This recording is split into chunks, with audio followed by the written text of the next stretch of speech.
Hey everyone, it's Daniel with Daniel Blank Studios, here to bring you another Photoshop tutorial. Last time we went over Camera Raw, understanding its principles, some of the different settings, and how you can merge these settings together. Today we're more so going to go over understanding the workflow between Camera Raw and Photoshop itself. So if you haven't seen the video basics on Camera Raw, please click on the description below, watch that video first, because this video is going to be a little bit quick, less explanations on how certain things work in Camera Raw, and more so to show you the process for myself personally of doing some quick and basic photo editing in Photoshop if I need to make a post on Instagram or anything of that. So stay tuned for this video.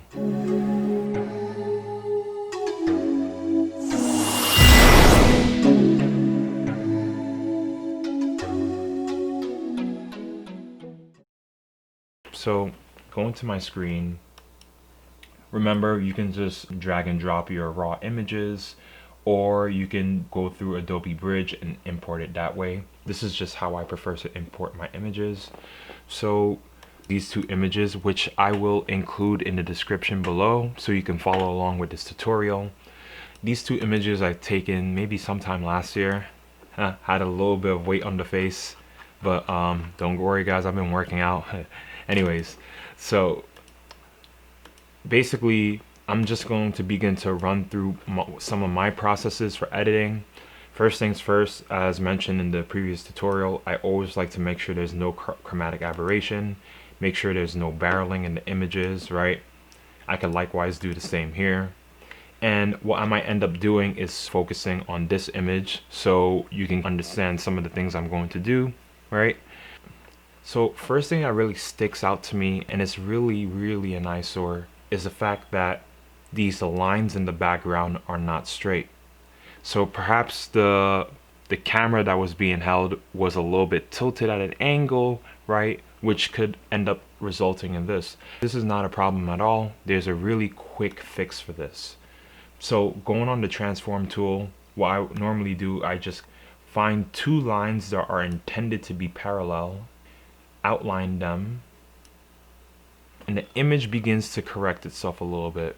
So I look slightly distorted, so I might have another line as a guide to make sure that everything is correct like it's supposed to be. Perfect. This is the before and after. Let's zoom out. Before, after. It's much better, much easier on the eyes. So let's continue. With these things out the way, I'm gonna do some basic touch-ups. There are some things that are a little underexposed in the image, so it wouldn't hurt to bring up the exposure by just a little, maybe 0.35, nothing too intense, because I don't want to blotch out my shirt. But even if this begins to lose a little bit of details, we can always bring it back. So actually, I'm even going to bring it a little bit higher. And here what we're going to do is also open up the shadows. I want my face to be, the shadows to be a bit softer on my face. Likewise the blacks, but just very subtly. And this is in New York City, so it's always humid. I like to turn up the dehaze factor to kind of get rid of any humidity that might be lingering, right? 16 looks pretty good so far. And vibrance, just do a generic vibrant increase to kind of just make my colors pop up, but we're gonna get more into details with that very shortly. So also what I would like to do is actually emphasize the contrast. Because I have darker skin and everything is lighter, I like to make things a little bit punchier. And you can also play with the settings, see what do you think is interesting. Do you think less contrast works better? They both have their advantages, right? So it really depends on the effect that you're trying to get.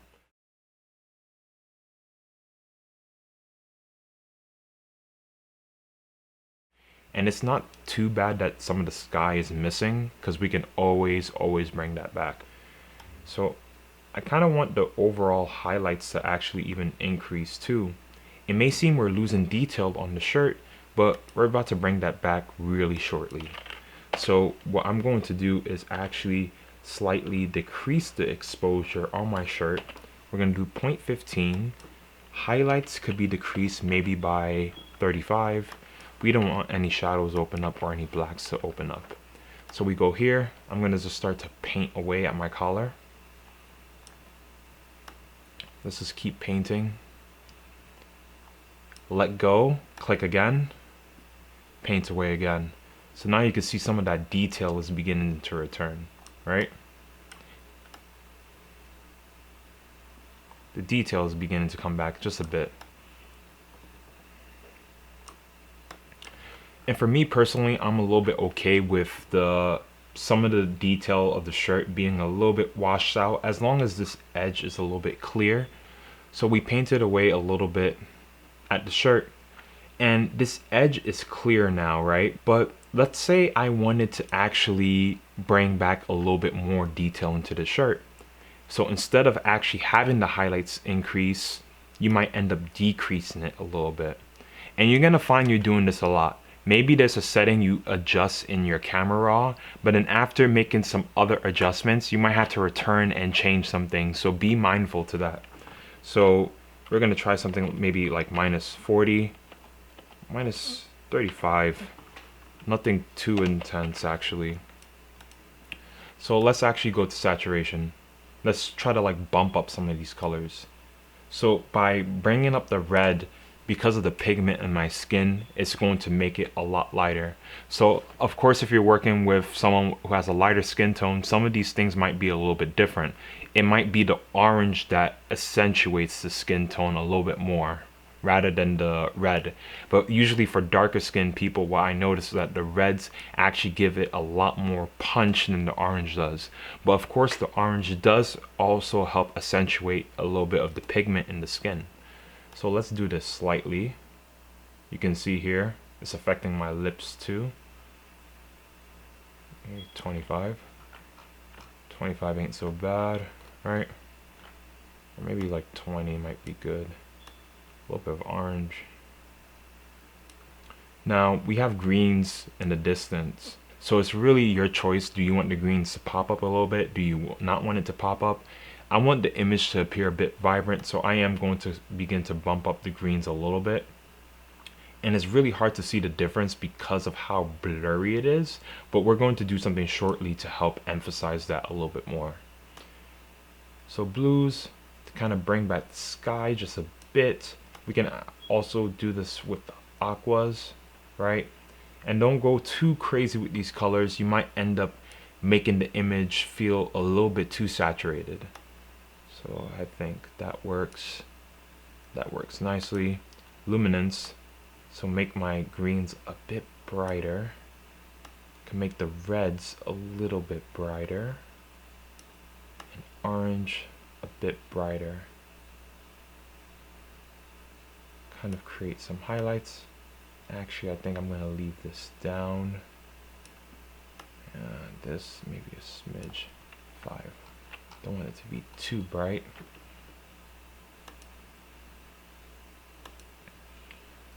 And now,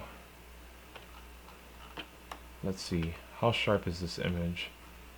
Not super tack sharp, but we can make a few adjustments directly in Photoshop a bit later. Is there any area that has noise? A little bit of noise. There is no noise, but the colors seem to not be too sharp. So noise reduction is also pretty good for this, right? So if we increase the detail, it begins to kind of like smooth out the color a little bit, which ultimate actually even ends up smoothing out the skin ever so slightly. And I can show you an example. If I would increase that a little bit more, you can see some of those little details in my face kind of like smearing out a little bit.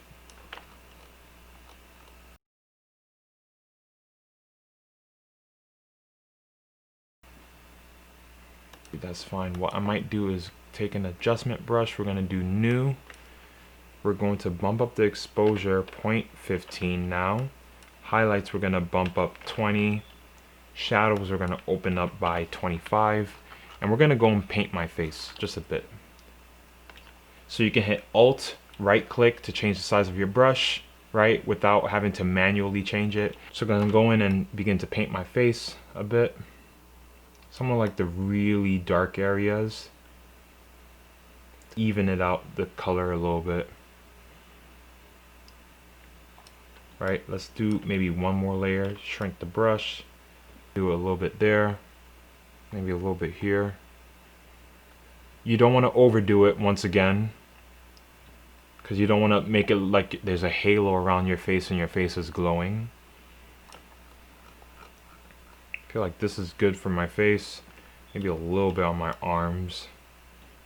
Relieve the shadows there just a bit, right, a little bit here. And the neck, just a bit. Very good. Right? And actually what I might do, I might turn down the effects just a bit. So while still having that brush selected, let's make the highlights 10. Shadows, maybe more of a 15. So it could look realistic. There we go. So with this, I'm going to save the image because I like to separate my JPEG file in a different file from my the edits that I make to my raw image. So I'm going to save the image.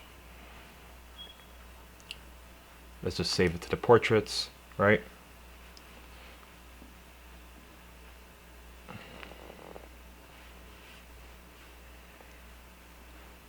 And once it saves, you can hit done. Right, now we're going to open the image up. I should have it here. So now we have the image opened in Photoshop. Maybe a quick question that most of you may have: why is your background white? This is a very interesting tip I learned from YouTube channel Pix Imperfect. And essentially what the white background helps you to do is to see if your image is popping against whatever content or whatever website you're going to upload it to. So primarily, let's say this is for Instagram. Instagram is typically white. So when scrolling through Instagram, does a photo like this pop up? All you have to really do is change the background by right clicking, select custom color, and you pick the color you would like. And that's how I made it white. And then here, by zooming out, we can see whether the image pops a little bit. And it begins to pop, but it's not quite there yet. But before we do anything else, first things first we want to do, Instagram has a generic compression formula. So what that means is that everything you upload to Instagram, especially when you're working with raw images, it basically has so much colors, different colors, that maybe you spent hours and hours editing, color correcting, but once you bring it to Instagram, the color range isn't as rich, unfortunately. So it's going to begin to match colors, basically any color you have, to like the closest palette that it has in this basically within the system. And as it begins to compress the image, all the colors fall flat and the quality dramatically decreases. So first things first that we want to do is we want to go on edit, convert to profile, make sure it's working sRGB. What working sRGB essentially does, just a quick explanation, is that it does a compression for you, a compression that when you do upload it to Instagram or most websites, it's going to have a color value that closely matches all the colors that you have in your image originally, so that when you do upload it to the websites, there won't be any sort of changes in the color tones or nothing's going to fall flat. So go on the list, sRGB, hit OK. Next thing you want to do is actually make sure you're working on 8-bit mode. So 8-bit essentially is more so for using online and on different platforms, while 16-bit may be for editing. So if we go on mode, 8-bit, make sure it's on 8-bit channel. After doing these things, we can continue now. So first things first, when we zoomed out, we notice it doesn't really have enough punch. So what we're going to do is actually bring up a curves adjustment layer. We click here, go on curves, right? Now let's try to like brighten the brights, darken the darks.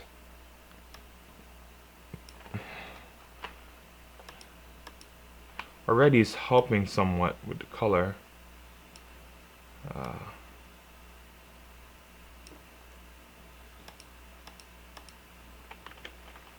Maybe actually if we slide this up a bit, slide that ever so slightly. Good. It's subtle, but it's there. Let's tweak that just a little bit more. Perfect. Here we go. So far so good. Remember I mentioned some of these colors in the background? Next thing we want to do is make these colors pop out a little bit more. So by clicking here and going on selective color, we have this menu that pops up, right?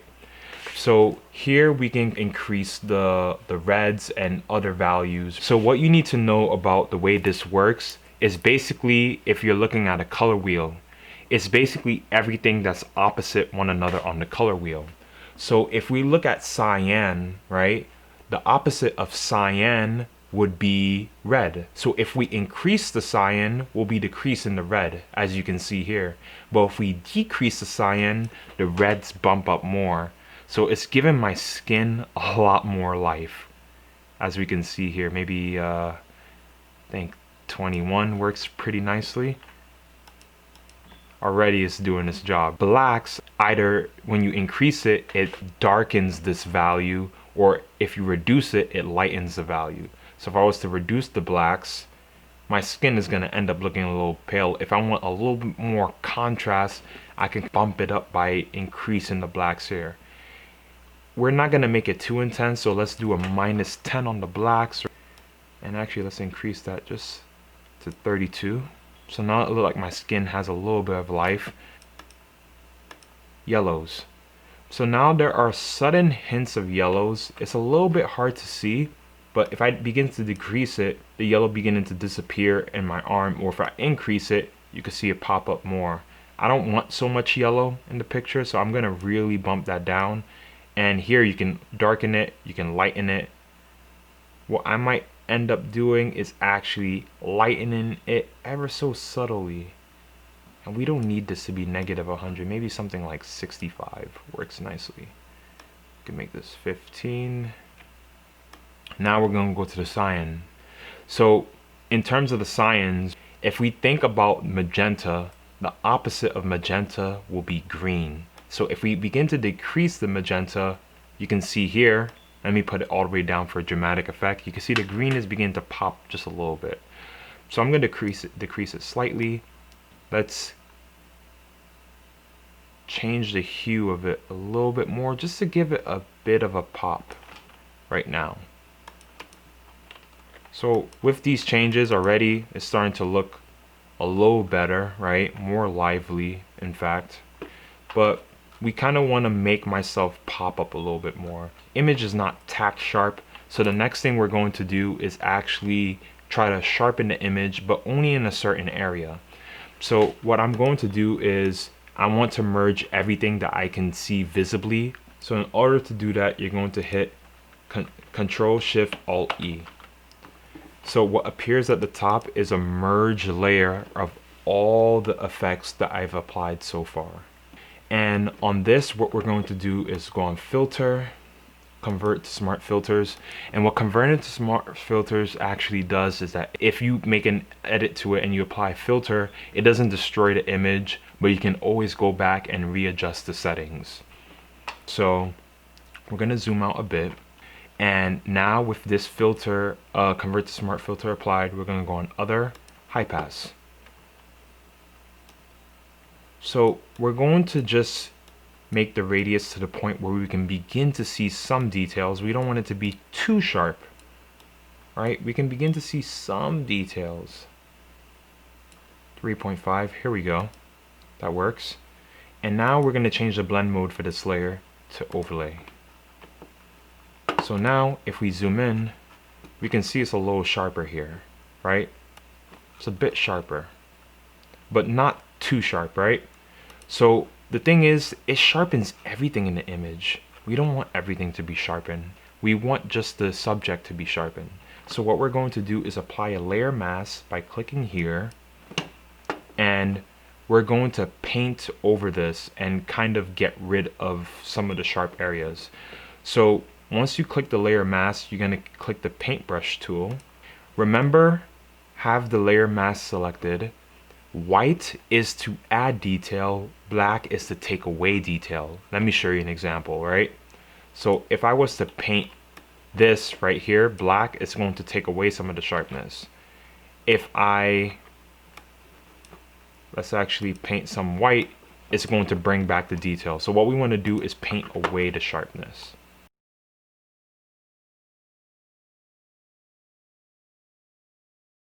And of course, if you like, you can get more meticulous with this. Paint to the very crevices. It depends on your image. And this is going to make me pop just a little bit more. And actually what I'm also going to do is a bit of correction to my skin. I had a bit of acne back then. So let's turn off this sharpness. And what we're going to do is take the clone stamp tool, begin to kind of like sample other areas, just kind of paint away like that.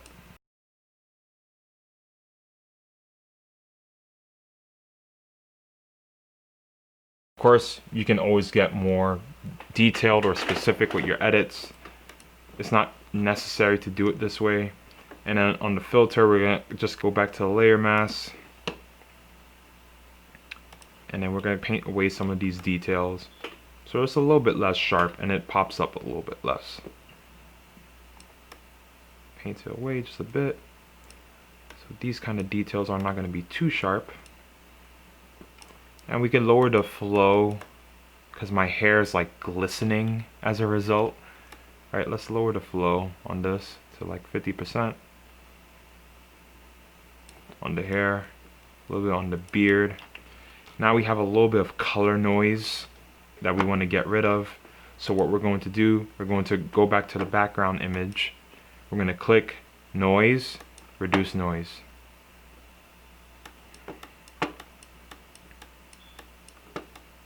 Strength 10, color noise reduction, maybe 84%. We want details to at least be 40% sharp, but we want to preserve as much of it as possible, but not too much that it begins to negate the effect.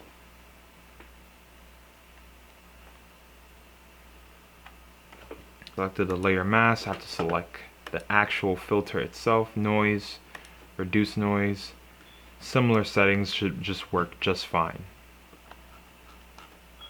Much better.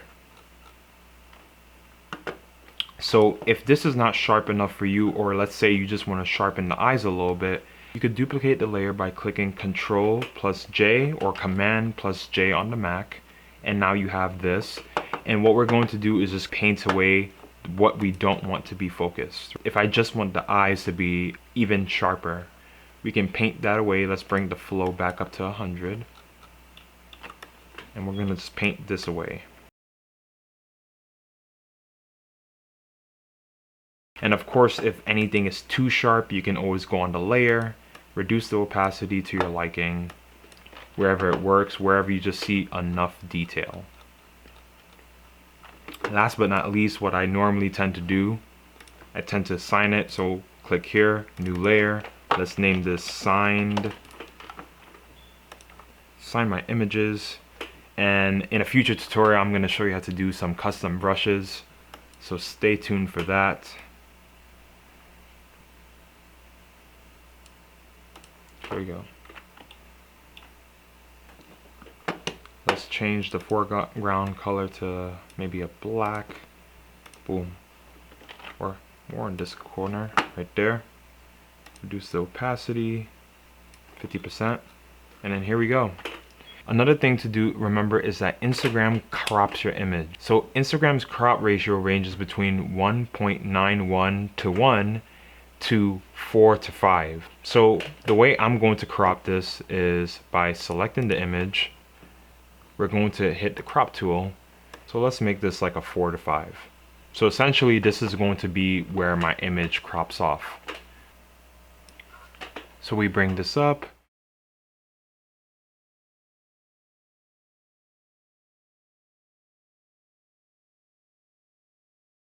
And now we hit crop and we have our 4 to 5 ratio applied at the top, and we hit enter twice, and now we're finished.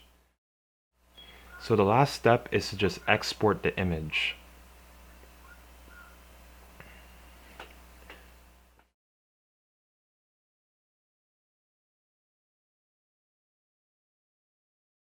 So what I like to do with this is to slowly step it down in increments to see what percentage I can reduce it by, because Instagram has a crazy quality compression. So I reduce the quality beforehand, and what normally works for me is 85%. So I'm going to go with that.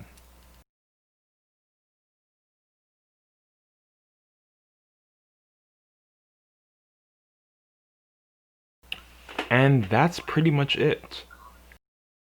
So thank you all for watching this tutorial. If you enjoyed it or learned something new, please leave a like and leave a comment. It greatly supports this channel. Also, as a reminder, if you haven't seen my trailer Voice for the Future, please click on the link that's going to be in the description below, or on the card on the top right or the top left corner of the screen. So stay tuned for the next part of the tutorial, which is coming to you very soon.